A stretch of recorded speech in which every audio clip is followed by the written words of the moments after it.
I'll leave Wayne's talk for this. All right, so I want to just do a couple examples real quickly. This first example actually is straight from your homework. Okay, again, the derivative of tangent is secant squared. But since we have this function x plus y inside of it, we've got to use the chain rule, so it's 1 plus dy dx. And then that equals the derivative of x, which is 1. We solve. So if I divide by secant squared, that's going to become a cosine squared of x plus y. And that's equal to 1 plus dy dx. X plus y, yes. And then I have dy dx equaling cosine squared of x plus y minus 1. Okay? So, now we plug in our 0, 0. Cosine squared of 0 plus 0 is 1 squared minus 1, so the slope there is 0. Okay? Yes? How would you write, like, at the point 0, 0, the slope is 0, or the derivative is 0? Because you can't use, like, function notation. Yeah, you can't use function notation, so you could literally just write, like, at 0, 0, dy dx equals that, you know? Yeah, just communicate however you want. There's no notation for it, really. Okay? Good question, though.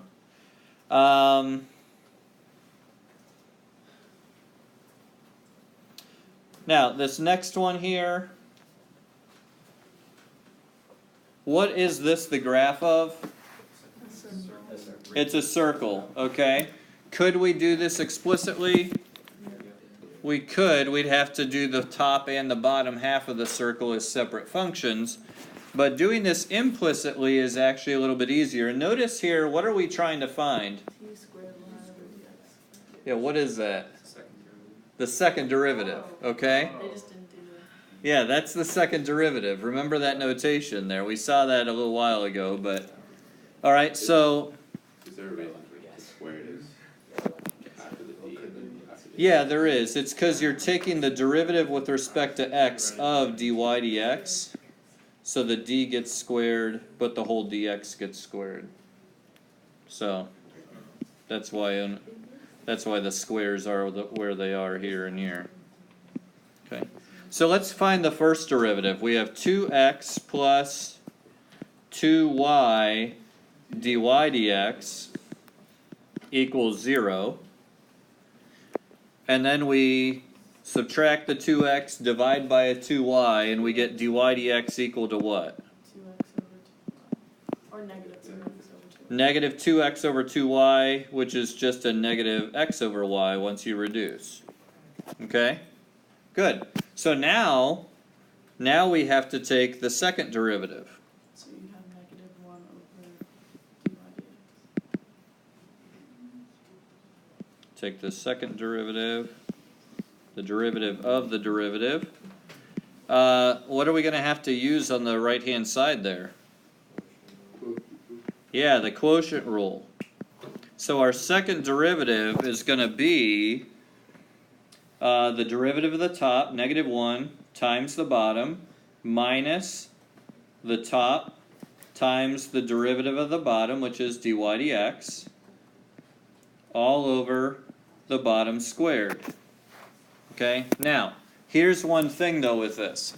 We do not want to leave dy dx in our answer.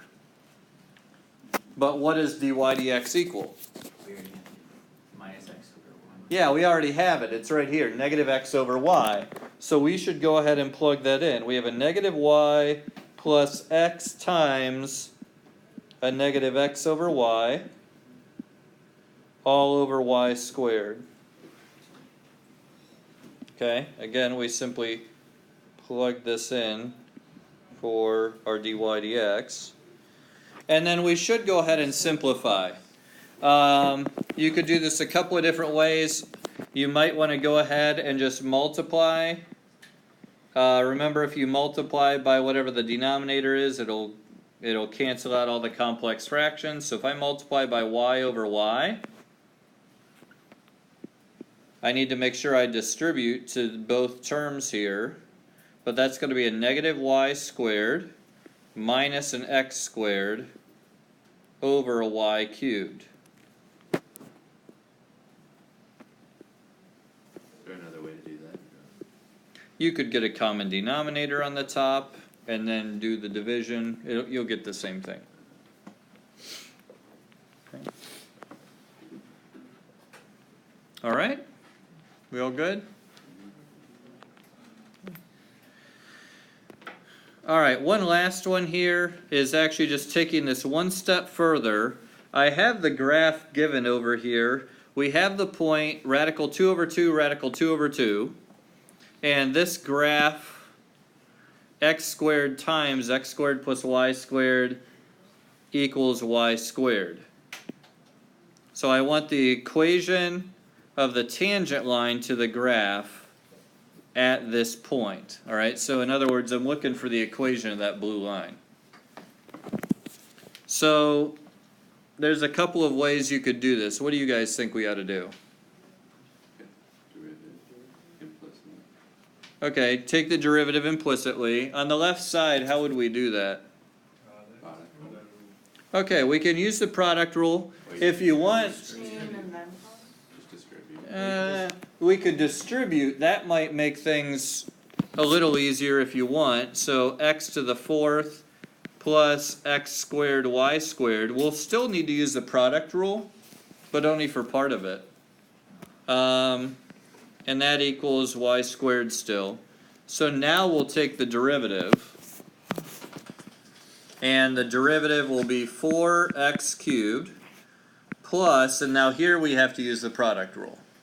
Okay, because it's multiplication. So 2x times y squared plus x squared times 2y dy dx. And that's going to equal 2y dy dx. Okay? Now, how do we get dy dx at this point? Well, we already did the derivative. Wait, but if you divide by 2y dy dx, doesn't that just cancel out the dy dx completely? Well, it would, but that's what we don't want to do. We don't want to divide here. So then subtract 4x cubed. Or just divide by 2y to the other side. Subtract x squared 2y Keep the dy dy dx dx on the other side. Yeah, we just subtract this to the other side because that's addition. So we've got a 2y dy dx minus a 2x squared y dy dx. I simply subtracted this over to the other side. Okay, so what's left? We've got the 4x cubed plus 2xy squared. I can go ahead and divide everything by 2, but I'll do that along the way here. I'm going to factor out a dy dx on the right hand side.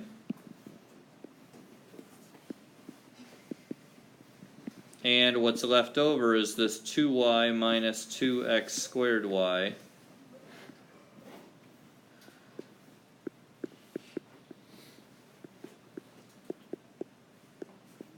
And then we just divide by the parentheses. Okay? So we get dy dx equals 4x cubed plus 2xy squared all over 2y minus 2x squared y. Can you factor out 2? We can factor out a 2 on the top and bottom to reduce this. 2x cubed plus xy squared over y minus x squared y. Would you care if we factor that out or Factored what out? the 2? Probably not, because at this point, really the point is not getting the derivative, it's getting the derivative so we can get the slope. Alright? Because remember, the whole point of this problem is to get the equation of the tangent line. So now, I can get the slope of the tangent line by plugging in that radical 2 over 2. Okay? So when I plug that in, I've got a 2 times radical 2 over 2 cubed plus a radical 2 over 2 times a radical 2 over 2 squared over a radical 2 over 2 minus a radical 2 over 2 squared times radical 2 over 2. A lot of radical 2 over 2's here. Okay, so you guys can do the arithmetic here. We'll just simplify this pretty quick.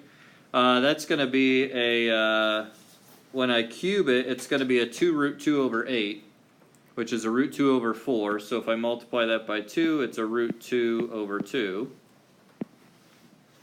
Again, when I multiply a radical 2 over 2 by a radical 2 over 2 squared, that's going to give me a 2 root 2 over 8, or a root 2 over 4.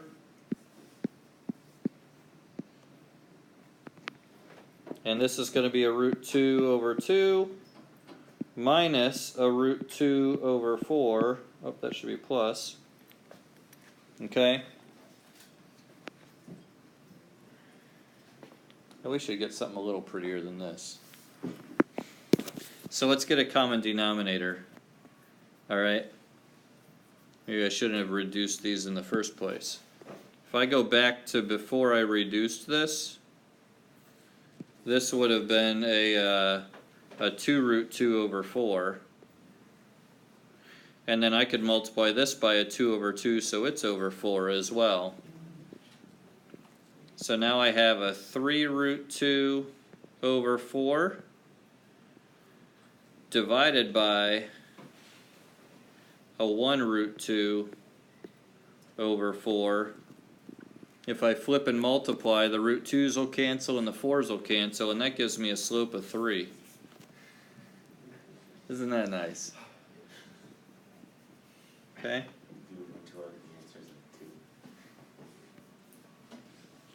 So now we can finally get the equation of this tangent line. We know the slope is 3, so it's y minus root 2 over 2 equals 3 times x minus root 2 over 2. And if I put that in slope-intercept form, it's y equals 3x minus root 3 over 2 plus a root 2 over 2. So that's a minus 2 root 2 over 2, which is just 3x minus root 2.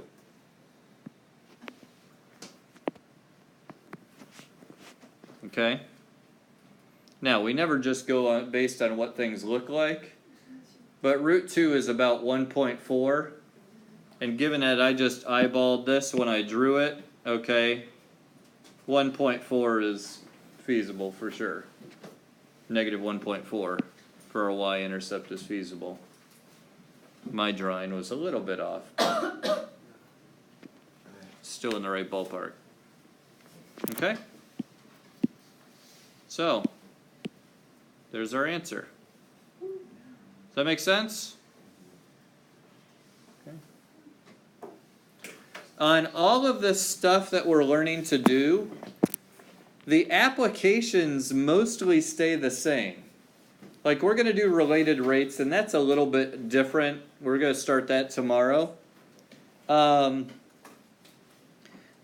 most of the applications that we end up doing are about the same as we do derivatives. You're finding tangent lines. You're finding velocity at a point. You're finding, max and min points. The difference is just going to be as we go along, we're going to learn more complex ways of finding the derivative, or more different derivative rules so we can apply it to a wider variety of scenarios. But really what we're trying to do stays the same most time. Here, getting the equation of the tangent line. Alright? Alright, so, rest of our time here, let's spend practicing, okay? Get with the partner or two, work on some of these practice problems, okay? Do the derivatives implicitly.